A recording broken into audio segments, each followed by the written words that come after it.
Sullivan. I'm a former IRS agent and teaching instructor with IRS. I worked at Uncle for 10 years. I worked over thousands of cases. I have a whole team that does resolution work. I've been on national TV many times. You can go to my website at 777irs.com and find out more about me. But you're here today to find out really specifically what happens when a revenue officer contacts you, so you understand what the protocol is and what your expectations are.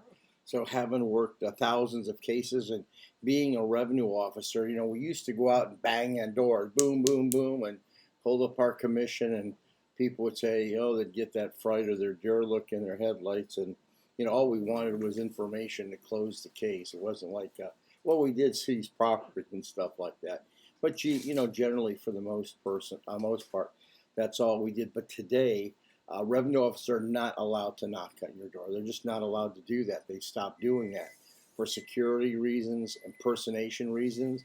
So now what they do is they send you out a 725B letter. That's the new thing that IRS is doing.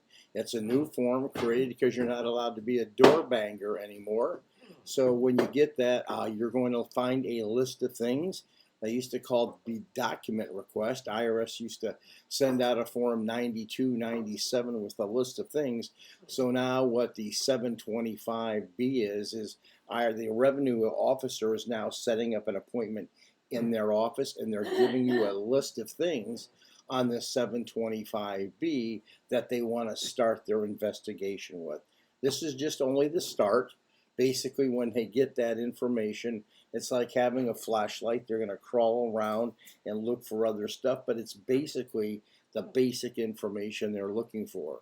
They want to complete a financial statement, a 433A personal one, or a 433B, which is a business financial statement, and then they want to get documentation. What they're trying to do is close your case. They're either going to close your case by putting you into a currently non-collectible that'll last for a couple years.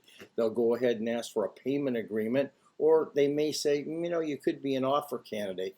That revenue officer will not work your offer in compromise. They may review it, but it's a different group get your offer in compromise. So just remember, when the revenue officer now wants you, they're going to send that 725B out. Remember, get it promptly. Only give them the information that they want.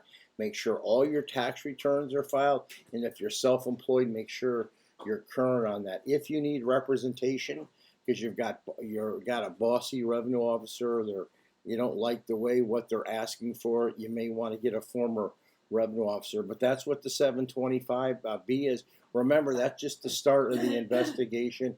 It is going to go longer, and they are going to ask for more. We have a whole team of former IRS agents on staff.